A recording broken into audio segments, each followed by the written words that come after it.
Je suis venu à l'équitation d'une manière très tardive en fait, parce que la première fois que je suis monté sur un cheval, j'avais 47 ans et quand j'ai fait ça, j'avais vraiment très peur des chevaux. J'en suis venu à l'équitation pour avoir une activité commune avec ma fille qui avait alors 10 ans. J'étais à l'époque le président d'une entreprise qui avait des clients dans 32 pays dans le monde. Je voyageais tout le temps. Et je me suis aperçu que je ne voyais pas ma fille, je ne la connaissais pas vraiment et qu'elle grandissait très vite. Donc j'ai donc cherché une activité commune avec elle. Pas simplement la regarder jouer du piano ou faire du patin à glace, mais vraiment faire quelque chose avec elle. Elle était emballée par l'idée d'apprendre à monter un cheval.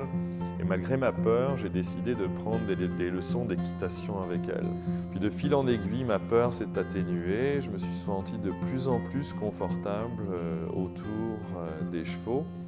On a pris 2 leçons par semaine, puis 3 leçons par semaine. Puis un jour, je me suis réveillé, si je puis dire. J'avais vraiment hâte au vendredi soir pour aller prendre la première leçon d'équitation du week-end. C'était très différent en fait de ce que j'avais vécu jusqu'alors parce que pour moi le week-end c'était une interruption du travail.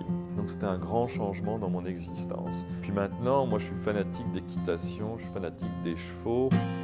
Ça m'a appris énormément de choses. Ce que j'ai découvert, c'est que c'est une activité qui est très demandante physiquement et aussi mentalement. On apprend énormément de choses et particulièrement les qualités de leadership pour devenir un cavalier sont très similaires en fait à celles qui sont nécessaires pour faire de la direction d'entreprise. Il faut de la patience, énormément de patience, il faut beaucoup de communication, il faut de l'assurance et aussi beaucoup d'humilité.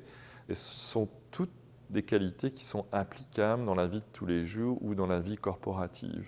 Donc on apprend énormément quand on fait de l'équitation, on apprend énormément sur soi-même.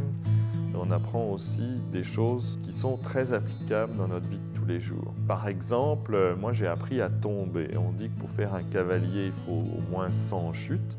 Je pense que je suis au-delà de ça depuis les années que je monte à cheval. Premièrement, il y a 100% de probabilité quand on monte à cheval qu'un jour on va tomber ou se faire mal, donc il faut l'accepter. Et quand on tombe, ce qui est très important, c'est ce qu'on fait juste après. Et il faut remonter à cheval même si on a mal. Et ça, c'est vraiment une très grande leçon de l'équitation qui est applicable dans un contexte plus professionnel. Et en fait, si en tant que gestionnaire, on veut éviter de faire des erreurs, il faut simplement éviter de gérer. De la même façon que si on veut éviter de tomber à cheval, il ne faut pas monter sur le cheval. L'équitation, c'est vraiment une source extrêmement profonde de grandes leçons, je dirais, personnelles et de grandes leçons professionnelles. Et tout ça, en fait, je le dois à ma fille parce que si je n'avais pas voulu trouver une activité commune avec elle, je ne serais jamais monté sur un cheval, puis je n'aurais pas démarré Equilib.